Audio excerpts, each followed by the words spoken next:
La salle de conférence brillait d'un éclat froid, presque métallique. Les immenses vitres laissaient entrer la lumière du matin, projetant des reflets argentés sur les murs lisses. Tout respirait la rigueur, les fauteuils de cuir alignés, la table en verre impeccable, les visages tendus des candidats en costume strict. Ils étaient une dizaine, tous impatients, tous convaincus d'avoir ce qu'il fallait pour rejoindre l'entreprise la plus prestigieuse du pays. Des murmures nerveux s'élevaient, des ajustements de cravate, des regards qui scrutaient les dossiers devant eux. Puis la porte s'ouvrit doucement. Une jeune femme entra. Son allure contrastait avec l'ambiance stricte de la pièce. Pas de tailleur impeccable, pas de mallette luxueuse. Elle portait une chemise blanche simple, légèrement froissée, et un sac à main usé qu'elle posa discrètement à ses pieds. Ses cheveux noirs étaient attachés en une queue de cheval ordinaire. Pas de maquillage appuyé, pas d'artifice. Elle avança calmement vers une chaise, ignorant les regards qui se levaient sur elle. Certains candidats échangèrent des sourires ironiques. Dans une salle où chacun cherchait à paraître parfait, cette femme détonnait.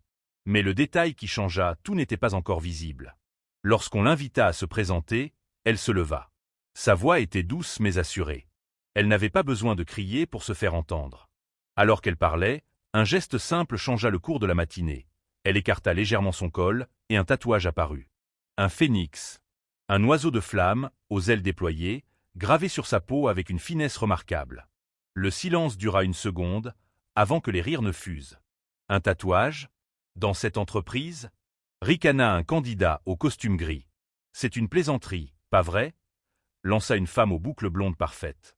Même Harold Whitman, le président du conseil, esquissa un sourire moqueur.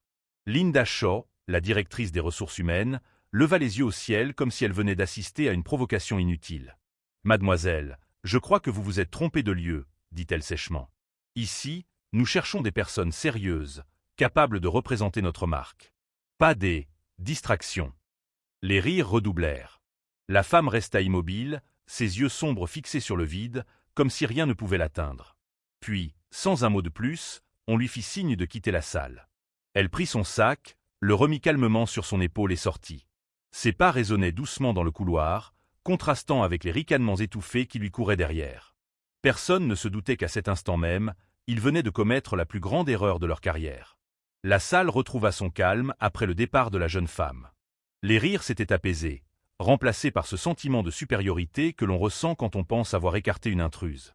Harold Whitman, président du conseil, croisa les bras. Son regard balaya les candidats restants avec une satisfaction froide. « Bien, reprenons. Messieurs, dames, je vous rappelle que cette entreprise n'est pas un endroit pour les fantaisies. Nous avons une image impeccable à défendre. La discipline et la rigueur passent avant tout. » Linda Shaw acquiesça. Elle prit un ton professoral. Le tatouage est un signe d'indiscipline, parfois même de rébellion. Notre société ne peut se permettre de telles failles dans son image publique. Les candidats hochèrent la tête, approuvant comme un cœur docile. Certains se sentaient même soulagés, une concurrente en moins et une preuve supplémentaire qu'ils avaient, eux, le profil parfait. Mais alors qu'Harold s'apprêtait à appeler le candidat suivant, la grande porte de la salle s'ouvrit de nouveau. Un souffle glacé sembla traverser la pièce. Tous les regards se tournèrent, et le silence retomba instantanément. C'était elle. La même jeune femme venait de revenir, mais cette fois, quelque chose avait changé. Ce n'était pas son allure. Elle portait toujours cette chemise blanche simple et son sac usé. Ce n'était pas son visage, calme et neutre. Non, c'était son aura. Une force silencieuse, presque écrasante, remplissait désormais la pièce. Elle avança lentement, chacun de ses pas résonnant comme une gifle contre le silence pesant. Elle ne chercha pas la permission pour entrer. Elle ne demanda pas où s'asseoir. Elle marcha droit vers le fauteuil qu'occupait Harold quelques minutes plus tôt, et s'y installa. Personne n'osa protester. Ses yeux sombres balayèrent la salle. Les candidats, si sûrs d'eux quelques instants plus tôt, baissèrent le regard. Harold fronça les sourcils, mal à l'aise, mais ne dit rien. Linda, elle, semblait soudain avoir perdu sa voix. La femme posa lentement son sac à ses pieds, croisa les mains sur la table et parla d'une voix claire. « Je ne suis pas venu passer un entretien. » Un frisson parcourut la salle. « Je suis venu voir qui, parmi vous, était capable de représenter mon entreprise. » Un silence de plomb s'abattit. Les rires moqueurs s'étaient évaporés, remplacés par la stupeur. « Mon entreprise » balbutia Harold, pâle. Un mince sourire étira les lèvres de la femme. « Oui, Je suis Aria Lawson, fondatrice et PDG de cette société. » Le choc fut brutal. On entendit presque le souffle coupé des candidats. Linda, livide, s'agrippa au dossier de sa chaise. Aria n'haussa pas le ton, elle n'en avait pas besoin. Sa voix calme, posée, résonnait comme une vérité implacable. « Vous m'avez jugé en quelques secondes. Vous avez ri. Vous m'avez rejeté à cause d'un simple tatouage. Mais comprenez bien une chose, ce phénix n'est pas une marque de rébellion. C'est le symbole de mon histoire, de ma résilience, de ma renaissance après l'échec. Et ce symbole est aussi celui de cette entreprise. » Elle écarta légèrement son col. Le phénix réapparut, flamboyant sous la lumière. Aucun son ne sortit de la bouche d'Harold. Les candidats, eux, se ratatinaient sur leur siège, incapables de soutenir son regard. Aria inspira profondément. « Les entretiens vont commencer maintenant. Mais cette fois, c'est moi qui vous évalue. » Personne n'osait respirer trop fort. L'atmosphère de la salle, auparavant pleine de condescendance et de rire, s'était changée en une chape de plomb. Harold Whitman, l'homme qui quelques minutes plus tôt se pavanait comme un juge suprême, se trouvait à présent déstabilisé. Son regard, d'ordinaire si confiant, fuyait celui d'Aria. Sa bouche s'ouvrait, se refermait, incapable d'articuler une phrase cohérente. Linda Shaw, elle, sentait son cœur battre contre sa poitrine comme un tambour paniqué. Comment avait-elle pu se permettre de traiter cette femme avec autant de mépris? Comment n'avait-elle pas reconnu son propre PDG? Les candidats se regardaient en silence, chacun ruminant la même pensée. Comment avons-nous pu être si aveugles? Aria, assise dans le fauteuil central, ne paraissait pas pressée de parler. Elle laissait le silence s'installer, peser, s'alourdir, jusqu'à ce que chaque personne dans la pièce ressente le poids de ses propres jugements. Puis enfin, elle se redressa légèrement, croisant les mains sur la table. « Vous savez, dit-elle d'une voix claire, ce n'est pas la première fois que je fais cet exercice. » Un murmure traversa la salle. « Oui, j'ai déjà pris la place d'une candidate anonyme. Je voulais voir. Je voulais tester. Parce que ce que je cherche dans cette entreprise, ce ne sont pas seulement des diplômes ou des costumes bien taillés. Ce que je cherche, c'est la capacité à voir au-delà des apparences. » Son regard se posa sur Harold, qui se raidit. « Et vous avez tous échoué. » La phrase tomba comme un coup près. Linda se mit à trembler légèrement. Certains candidats, rouges de honte, évitaient de croiser son regard. D'autres essayaient de garder une expression neutre, mais leurs doigts crispés sur leur stylo trahissaient leur malaise. Aria poursuivit, implacable. « Quand vous m'avez vu, vous n'avez pas cherché à écouter mes compétences, ni à comprendre mon parcours. Vous avez jugé. Vous avez ricané. Et vous avez cru que ce tatouage faisait de moi une menace pour l'image de cette société. » Elle écarta de nouveau son col, laissant apparaître le phénix flamboyant. Mais ce phénix, il est la raison pour laquelle cette entreprise existe. Un souffle parcourut la salle. Aria Lawson se leva lentement, et à cet instant, elle semblait plus grande que tous les autres réunis. Vous apprendrez bientôt pourquoi. Mais avant cela, je veux que chacun d'entre vous me dise honnêtement ce qu'il a vu en moi lorsqu'il a aperçu ce tatouage. Un silence lourd suivit. Puis, lentement, un candidat au costume bleu leva la main, hésitant. « J'ai pensé que vous étiez une personne impulsive. » Aria soutint son regard. « Merci pour votre honnêteté. » Et les autres? Un à un, contre un, les candidats durent avouer leurs préjugés. Rebelles, instables, irresponsables, inadaptés. Les mots s'accumulaient comme autant de coups de poignard, mais Aria les accueillait avec un calme souverain. Enfin, elle conclut d'une voix posée. « Voilà pourquoi je fais cet exercice.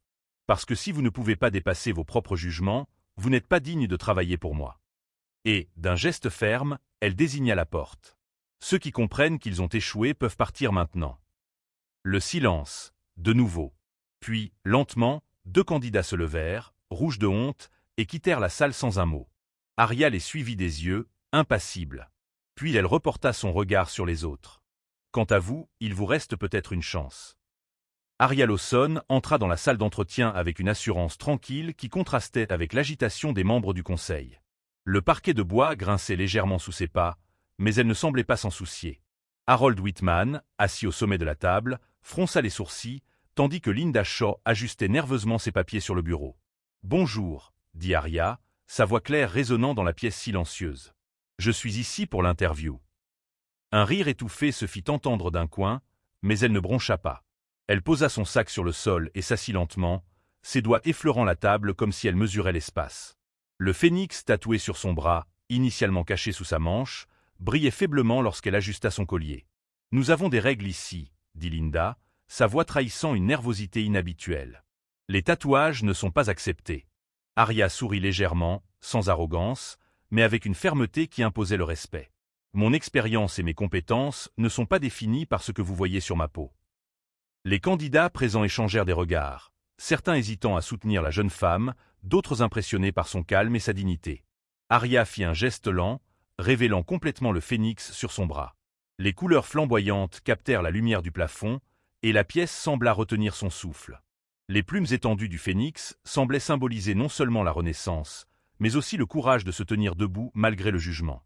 Harold Whitman fronça les sourcils, incapable de détourner les yeux. « Vous vous rendez compte de ce que vous faites ?» balbutia-t-il. Arya ne répondit pas immédiatement. Elle laissa son regard balayer la salle, rencontrant chaque paire d'yeux, et parla enfin avec une voix ferme et posée. « Je fais exactement ce que je suis venu faire, montrer que la valeur réelle d'une personne ne se limite pas à son apparence. » Les minutes suivantes furent tendues. Harold et Linda échangèrent des regards de plus en plus inquiets. Les candidats, autrefois confiants, se recroquevillaient légèrement dans leur siège, réalisant l'impact de la présence d'Arya. Chaque mouvement de la jeune femme semblait calculé. Elle ne bougeait pas avec arrogance, mais chaque geste communiquait une confiance née d'années de lutte et de persévérance. Même le garde de sécurité à la porte semblait mesurer la puissance tranquille qui émanait d'elle. « Nous avons besoin de conformité, pas de rébellion », tenta Harold, la voix basse mais autoritaire. Arya le regarda, un léger sourire aux lèvres. Et si la vraie conformité était de respecter l'intégrité des autres? Le silence pesant qui suivit fit réfléchir chacun dans la salle. Certains candidats commencèrent à se demander combien de fois ils avaient jugé quelqu'un sans connaître son histoire. Même les membres du conseil semblaient pris au dépourvu, incapables de répondre. Arya s'assit, les mains posées sur ses genoux, la tête légèrement inclinée. Elle ne cherchait pas la confrontation, mais la compréhension. Vous pouvez choisir de me juger, ou vous pouvez choisir d'apprendre de ce moment.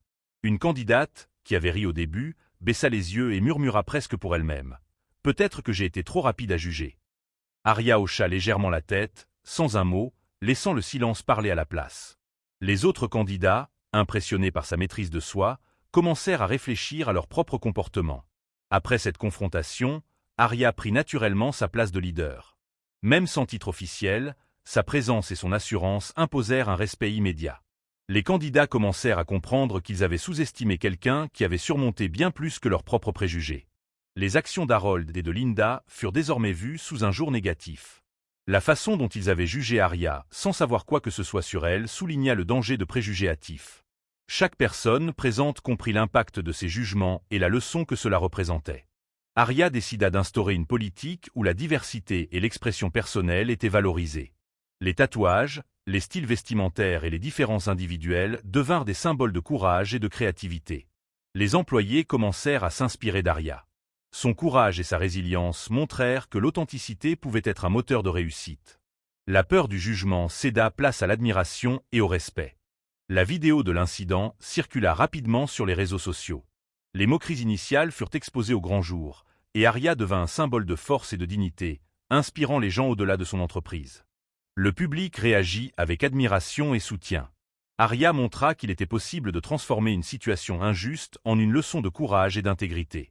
La culture interne de Lawson Enterprises se transforma complètement. Les employés commencèrent à se sentir libres d'exprimer leur individualité tout en respectant les valeurs de l'entreprise. Les entreprises concurrentes observèrent les changements et commencèrent à adopter des pratiques similaires. Arya démontra que le leadership basé sur le respect et l'intégrité produisait de meilleurs résultats. Les premiers mois après la transformation montrèrent une augmentation notable de la productivité et de la satisfaction des employés. Arya prouva que la confiance et l'acceptation favorisent la réussite. Le phénix tatoué devint un symbole pour l'entreprise, un rappel quotidien de renaissance, de résilience et de courage. Les employés se sentaient inspirés à surmonter leurs propres défis. Arya consolida sa position et celle de son équipe. Les anciennes figures négatives furent écartées, tandis que de nouvelles recrues furent sélectionnées sur la base de compétences, d'éthique et de respect mutuel. Arya se tenait devant la grande baille vitrée, regardant les lumières de la ville. Tout ce qu'elle avait vécu, moqueries, jugements hâtifs et préjugés, avait forgé sa détermination. Elle parla à ses employés. « L'histoire que vous venez de lire n'est pas seulement la mienne. C'est celle de tous ceux qui ont été jugés ou sous-estimés. La valeur d'une personne ne se mesure pas à son apparence. Elle fit une pause. Le respect, la dignité et la résilience surpassent tous les jugements et moqueries. Puis elle ajouta avec un sourire. Si cette histoire vous a touché, aimez la vidéo et abonnez-vous à la chaîne pour découvrir d'autres histoires inspirantes.